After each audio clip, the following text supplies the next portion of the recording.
নমস্কার, আমি জয়দেব শাস্ত্রী। আপনারা যারা এই অনুষ্ঠানটি দেখেন তারা জানেন যে জীবনের প্রত্যেকটা মুহূর্তে একটা ডাউন আপ ডাউন আছে। তো আজকে আমরা যে ব্যক্তিত্বের সাথে আছি সেই ব্যক্তিত্ব আমরা ছোটবেলা থেকেই দেখে আসছি ওনাকে। ওনার প্রচণ্ড নাম, যশ, খ্যাতি এবং অনেক অনেক ফেস ভ্যালু। তো সেই জায়গা থেকে আমরা এই মানুষটির বই, সিরিয়াল সব কিছুই দেখেছি। তো এই মানুষটি কেন সাকসেস, কিসের, এই মানুষটির লাইফেও কিন্তু ডাউন থাকে, আপ ডাউন থাকে। তো সেগুলি নিয়েই কিন্তু আজকের আলোচ্য বিষয় থাকবে এবং আমরা জানব যে একজন সেলিব্রিটি হতে গেলে কি কি দরকার, আমাদের লাইফে কোন কোন গ্রহের পজিটিভ ভাইব দরকার। তো সেটা কিন্তু দর্শকরা, আপনারা যারা আছেন এই শোটি দেখেন তারা জানতে পারবেন। কিন্তু তার আগে পরিচয় করিয়ে দিই সেই মানুষটিকে, যে মানুষটি আমাদের সবার প্রিয়, এবং সেই মানুষটির নাম আমি বলবো না মুখে, কেন আপনারাই জানেন। সেই নবাব বই থেকে আমরা কিন্তু দেখে এসেছি তাকে, এখনও স্টিল নাও। সেই মানুষটি আর আজকের মানুষের মধ্যে কি তফাৎ সেটা আপনারা দেখবেন। আমরা তার কাছে যাচ্ছি। নমস্কার।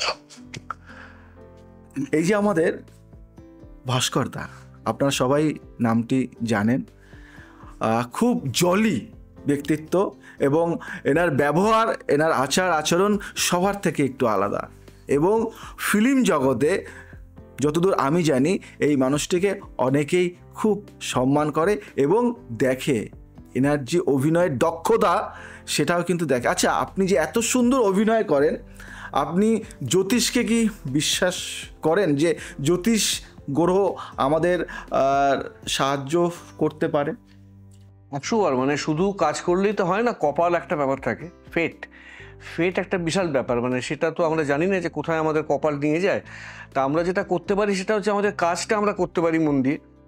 তারপরে কি হবে না হবে সেটা তো মানে ভাবলে অনেক কিছু, মানে অনেক জটিল ব্যাপার হয়ে যায়। তাই সুন্দরভাবে নিজের কাজটা করে যাও আমার মনে হয়। তারপরে কপাল যদি সাথ দেয়, সবসময় দেয় না, আর কোনো সময় দেয়, সেটা তো এটা অঙ্কের ব্যাপার।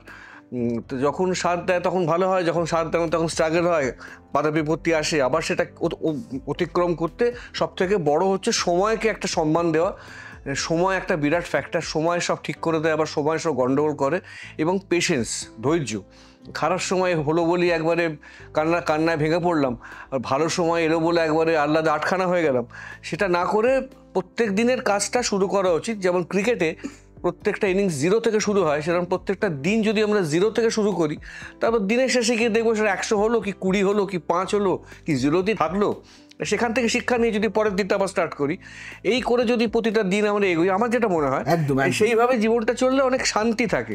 মানে অনেক স্বপ্ন দেখে, অনেক অ্যাম্বিশন নিলে কিন্তু সেগুলো যখন ভাঙতে শুরু করে তখন কষ্ট হয়। তখন ওই জন্যে কিছু না ভেবে নিজের কাজটা মন দিয়ে করাটাই মনে হয় সব থেকে ভালো জিনিস। দারুণ দারুণ দারুণ অ্যান্সার। মানে এর থেকে মনে হয় না বড় অ্যান্সার কিছু আছে।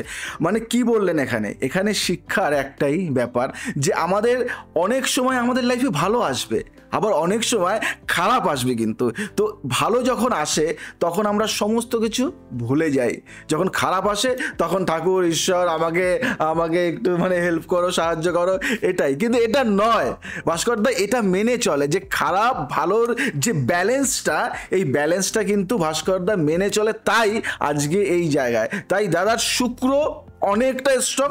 আর আমি বলি ফিল্ম লাইনে, গ্ল্যামারাস লাইনে কিন্তু শুক্রের অনেকটা ভাইব থাকে। শুক্র যদি স্ট্রং থাকে তাহলে আমাদের লাইফে অনেক সাকসেস পাওয়া যায়, সাফল্য পাওয়া যায়। কেউ আজকে একটা অভিনয় করলো, একজন নায়ক, কিন্তু সে অভিনয় করতে করতে তার সেই ক্রেজ আর থাকছে না, সে শেষ হয়ে যায়। এখানে শুক্র অনেকটা ভাইটাল, একদম ডাউন হয়ে যায়, তখন সে নেশা এবং মাদকাসক্ত এবং আরও পর নারী দ্বারা আসক্ত হয়ে সে লাইফটা, কেরিয়ারটা পুরো শেষ করে দেয়। এই যে ভাইব্রেশনগুলি আজকে খুঁটিনাটি আমি জয়দেব শাস্ত্রী, আলোচনা করব আর একটা প্রশ্ন যেটা সবার মনে রয়েছে। ভাস্করদার কাছ দিয়ে আমরা শুনে নেব যে আমাদের জীবনে যখন আমরা শুটিং করি তখন আমরা কি বাস্তু মেনে কি করি? আমরা ধরুন মানে শুটিং করব একটা, সেই শুটিংটা কি আমরা বাস্তু যে আছে না বাস্তু, সেই বাস্তুটা কি মেনে আমরা করি কি? না, করি না। কারণ আমরা অর্ধেক লোক বাস্তু ব্যাপারটা জানি না। ইয়েস, সেটা ব্যাপারে জানি না। সেটা এই যে বাড়ি তৈরি হয়, ফ্ল্যাট লোকে কেনে, অনেকে বাস্তু দেখে কেনে, তো অনেকে বাস্তু ব্যাপারটা জানে না। মানে এটা মানে আমিও ঠিক জানি না। একদম একদম একদম আমি এটাই বললাম যে বাস্তু মেনে যদি আমরা শুটিং করি, অনেক সময় বহু ডাইরেক্টরের সাথে আমার খুব একটা ভালো সম্পর্ক আছে, তো ওনারা কিন্তু কেউ কেউ আছে যে বাস্তু মেনে ফ্লোরে কোন দিকে কোন কালার শুটিং হবে, কোন দিকে মুখ করে সে শুটিংটা করবে, কোন দিকে ফেসটা রাখবে, কোন দিকটা, এটা কিন্তু খুব ভাইটাল জীবনে। কিন্তু এমন এমন সময়ে বাস্তুর কিছু সমস্যার জন্য ফ্লোরে ঝামেলা হয়ে গেল। মানে আপনি শুটিং করছেন কিন্তু এমন কোনো সমস্যা হলো যে আপনি শুটিং করছেন, সব কিছু ঠিক, এভরিথিং ঠিক, মানে আপনি গেছেন টাইম মতো সেখানে শুটিংয়ের জন্য সব কিছু ঠিক, কিন্তু এই লাইফে আপনার সেই ফার্স্ট থেকে আজ কোনো দিনও যে সব ঠিক হয়েছে কিন্তু শুটিংটা ক্যান্সেল হয়ে গেছে। হয়েছে না? কি বললাম, এটা কি কারণে হয় জানা আছে আপনার? ক্যান্সেল মানে আমি যতদূর জানি হয়তো সেট তৈরি হয়নি, বা আর্টিস্ট হয়তো লাস্ট মোমেন্টে ডেট দেয়নি, বা হয়তো কোনো ন্যাচারাল ঝড় বৃষ্টি হয়েছে, ভেঙে গেছে, মানে এরকম কারণে ক্যান্সেল হয়েছে। মানে ক্যান্সেল তো হয়, সবারই শুটিং ক্যান্সেল হয়, তো সেটার এইসব কারণগুলোই আমি জানি। এই যে সাধারণ ব্যাপার, মানে আমরা সাধারণত ভাবে জানি যে অনেক সময় আমরা যখন শুটিং করতে যাই, সেই শুটিংয়ের সময় কি হয় যে সব কিছু ঠিক, মানে আমার দিক থেকে সব ঠিক, আমি টাইম পাঞ্চুয়াল, আমি 10টায় আমি যাচ্ছি, 12টায় শেষ করলাম, আমি হয়তো আধ ঘন্টা বেশি দিলাম, আগে গেলাম, কিন্তু কোনো না কোনো কারণে আমার জন্যই হয়তো সেই দিন সেই শুটিংটা ক্যান্সেল হয়ে গেল। কিন্তু আমি তখন ভাবলাম ঝড় বৃষ্টির জন্য বা অন্য কোনো কারণের জন্য হলো, কিছুই না, কোনো ঝড় বৃষ্টি না, কিচ্ছুই না, কিন্তু শুটিং ক্যান্সেল হয়ে গেল। এখানে কিন্তু বাস্তুর একটা বড় বিষয় থাকে, আমি সেই বিষয় নিয়ে কিন্তু আমি আলোচনা করব। আর একটা আমাদের দর্শকদের মধ্যে কিন্তু অনেক প্রশ্ন থাকে যে আমরা যারা নাটক করি, আমরা যারা সিরিয়াল করি, আমরা যারা একটা ভালো লিড রোল করি, কিন্তু অনেক সময় দেখা যায় যে আমরা লিড রোল করছি কিন্তু সেকেন্ড রোলে আমাকে আর ডাকছে না, বা আমি ভালো চরিত্রে আমি অভিনয় করলাম কিন্তু সেই ব্যক্তি আমাকে আর বলল না যে তুমি সেকেন্ড রোলটা তুমি পাবে। এইগুলি কি কারণে হয়, কোনো কিছু তো কোনো আইডিয়া? হয় যে ওই রোলটা হয়তো আমাকে মানায়, পরের রোলটা হয়তো আমাকে মানায় না। ওই রোলটা হয়তো একটা এমনই রোল যেটা আমার সঙ্গে যায়, আর পরের রোলটা হয়তো আমার সঙ্গে যায় না, মানে ক্যারেক্টার হয়তো মিলছে না, মানে আমার সঙ্গে ব্যাপারটা মিলছে না, এই একটা হতে হয় কারণ যে হয়তো কাস্টিং হলো না। আর তারপরে অনেক রকমের, এটা একটা মেন কারণ, এটাই হওয়া উচিত, মানে আপনাকে যদি না বানায় আমি আপনাকে ক্যারেক্টারটা কেন দেবো, তাই না? আর লাখটা এখানে কি মানে এই করছেন, প্রথম থেকে শেষ অবধি লাখ। এই যে প্রথম কাজটা পেয়েছি এটাও লাখ, পরেরটা পেলাম না এটাও ব্যাড লাক।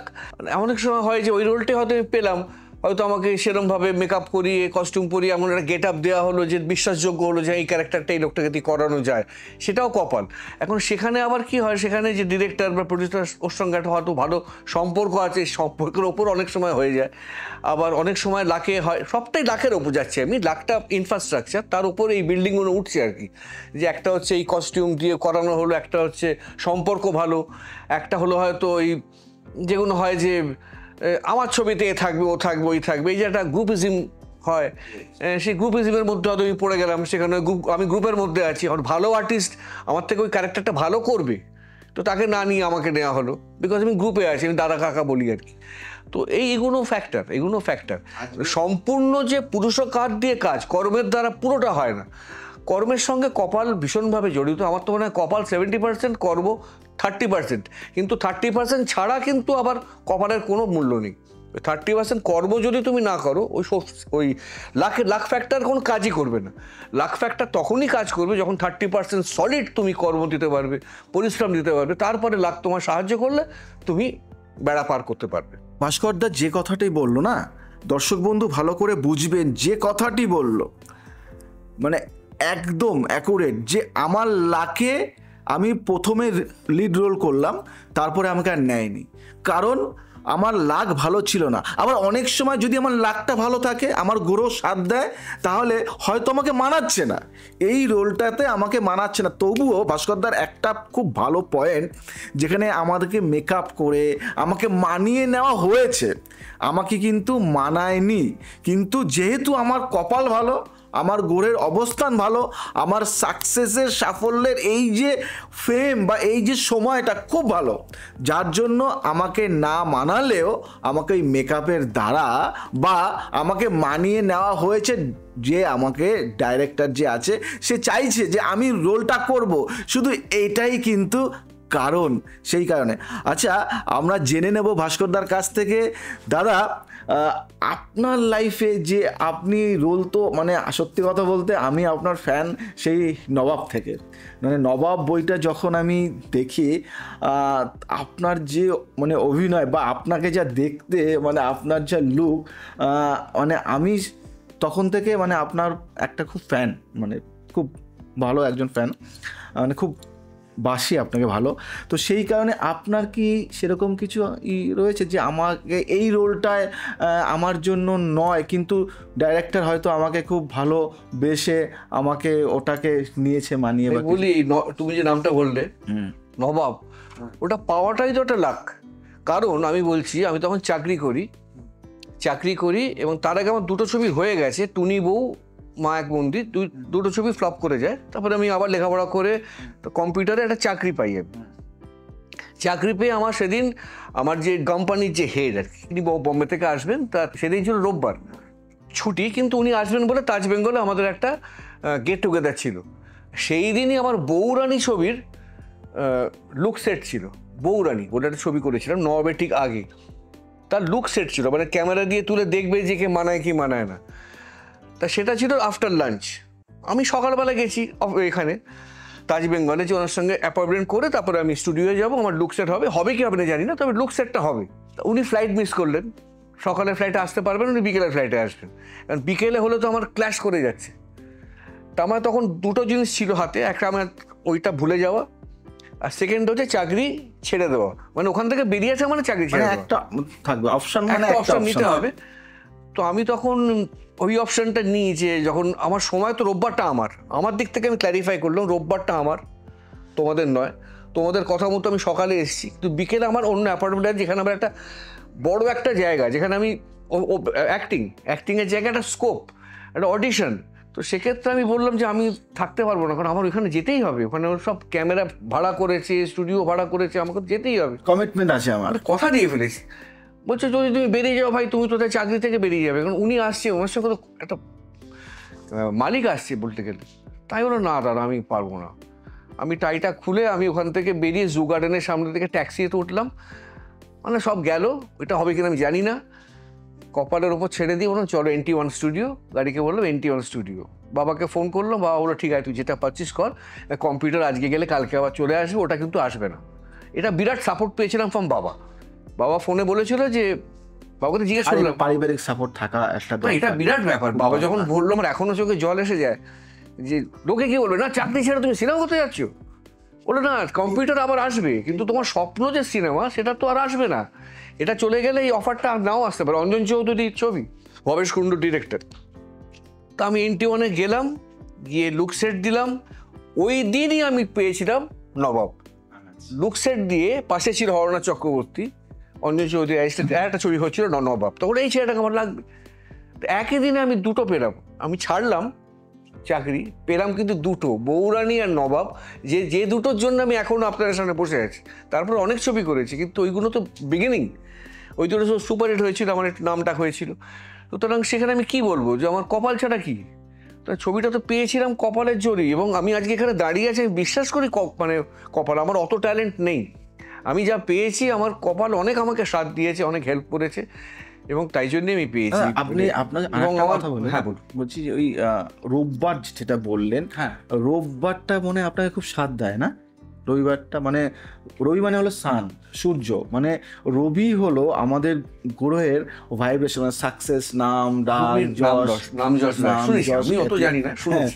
নাম যশটা দেয়। তো রবি মানে আপনাকে মনে খুব দিত, সাপোর্ট দিত রবি। তা জানি না কোন দিনটা হয় জানি না, সেটা তো মানে পরে যখন আমি বিশ্লেষণ করবো তখন তো কোনো বেরোবে যে এটা রোববার ছিল, ওটা তো রোববার ছিল, অত তুমি জানি না, আমি তো কাজ করে গেছি, অত কিন্তু জানি। আপনাকে আমি আমার মানে ভাইব্রেশনে না আপনাকে রবি, শুক্র, চন্দ্র খুব সাপোর্ট করে।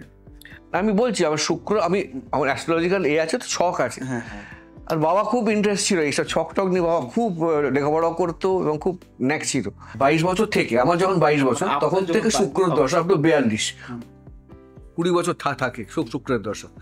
তা 20 বছর কিন্তু আমি ভালো কাজ করে গেছি, এটা মিলে গেছে।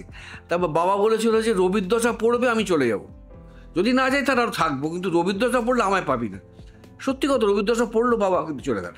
আমার দেখুন মানে ক্যালকুলেশন মানে ছকটা কিরকম, যখন মেলাই তখন থেকে যে বাবা যেখানে বলতো খুবই মেলে।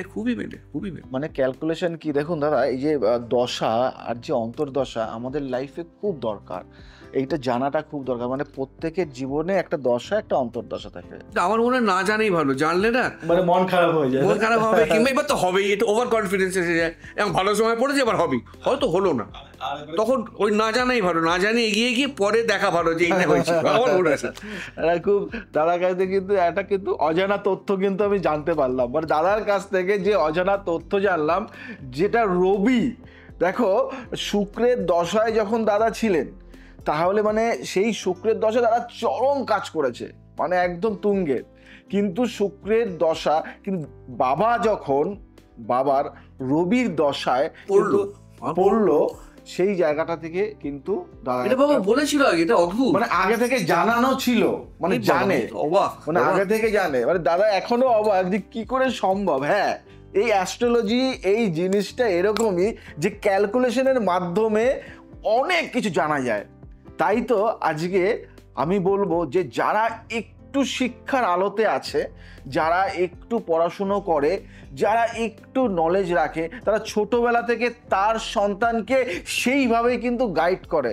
আজকে অনেকে বলে দেখুন না, আজকে অভিনয় শেখে মানে বহু লোক একটা ফিল্ম মানে রিলিজ করে, ধরুন আজকের ডেট শুক্রবার, আবার আজকেই রিলিজ হলো 4টে বই, শুক্রবারে কিন্তু করে, শুক্রবার যেহেতু সেটাও কিন্তু সেইভাবেই করে, শুক্রবার থেকে ছবি রিলিজ ম্যাক্সিমাম কিন্তু আপনারা জানেন সব, মানে শুক্রবার দিন কিন্তু রিলিজ হয় বইটি। কেন হয়?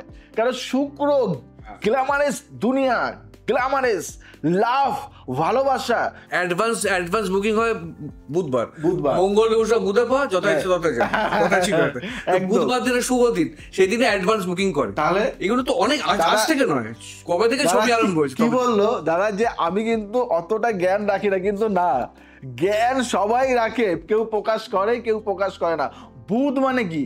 বুদ্ধি দেয়, বুধ শুভ দিন, ওই বুধে একটা কাজ করে, এবং শুক্রতে কি করে? শুক্রতে কিন্তু ভাইব্রেশন দেয়, মানে ফাটিয়ে দেয়। আর আমি বলবো যাদের শুক্র স্ট্রং থাকে তারা সাফল্য সাকসেস পাবেই। দাদার আর একটা জিনিস, আমি কিন্তু দাদার ছকটা একটু হলেও জানি, ছোট হলেও জানি, এবং সেই বিষয় নিয়ে কিন্তু আমি আলোচনা করব এখনই। দর্শক বন্ধুদের প্রশ্ন আমাকে নিয়ে যে দাদা তুমি কিন্তু বলবে এটাই, এই প্রশ্নটা কি প্রশ্ন? দর্শক বন্ধুরা যে প্রশ্নটা আমাকে করলো সেটা হলো এটাই যে ফিল্ম জগতে যারা আছে, গ্ল্যামারাস দুনিয়ায় যারা আছে, তারা কি প্রচণ্ড হ্যাপি, প্রচণ্ড খুশি, প্রচণ্ড সুখী? তাদের কি কষ্ট হয় না? তাদের কি দুঃখ হয় না? তারা কি ভীষণ হ্যাপি? এটা অনেকেরই কোশ্চেন, এবং অনেকেই এই দ্বিধায় ভোগে যে আমি একজনকে দেখলাম উনি ভীষণ একটা, আরে তাদের লাইফে কষ্ট আছে, দুঃখ আছে, তাকে ওভারকাম করতে হয়। সেও মানুষ, সেও রক্ত মাংসে গড়া একজন মানুষ, তার শরীরেও রক্ত মাংস রয়েছে।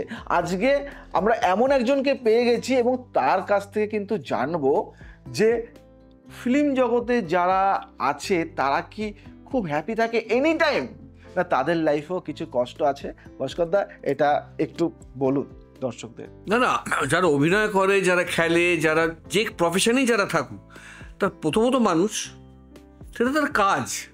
অভিনয়টা কাজ মানে কি, এখন ওই গ্ল্যামারে যারা ভুলে যায় তারা ওই বুদবুদের মতো শেষ হয়ে যাবে। এটা মানুষের জীবনে হ্যাপিনেস আসে, নাম, উচ্ছ্বাস, টাকা পয়সা সবই আসে।